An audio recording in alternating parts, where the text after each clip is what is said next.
내란 특검팀이 김건희 씨가 지난해 5월 박성재 전 법무부 장관과 연락하며 자신의 수사 진행 상황을 챙긴 정황을 포착했습니다. 특검은 김 씨의 사법적 부담이 윤석열 전 대통령의 비상계엄 선포 동기와 무관치 않을 가능성을 들여다보고 있습니다.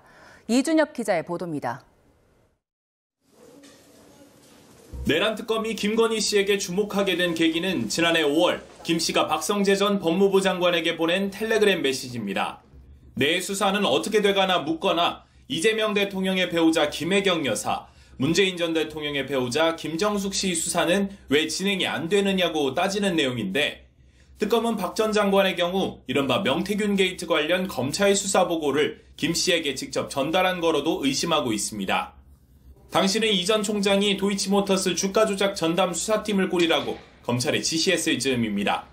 이후 박 전 장관 주도로 검찰 고위 간부 인사가 단행됐고, 이 전 총장은 7초 침묵으로 공개적으로 불만을 내비쳤습니다. 어제 단행된 검사장 인사는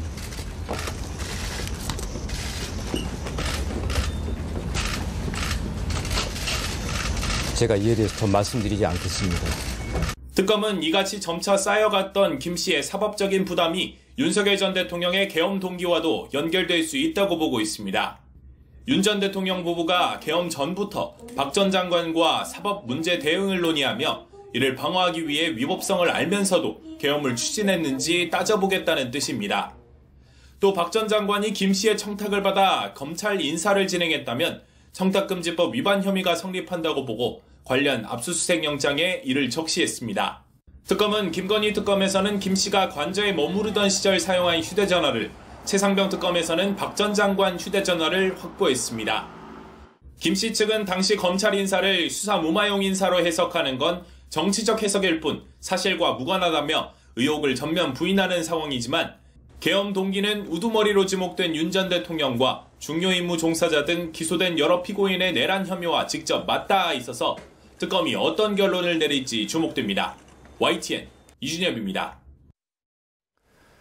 이종호 전 블랙펄 인베스트 대표가 김건희 씨와 각별한 사이처럼 말했다는 법정 증언이 나왔습니다.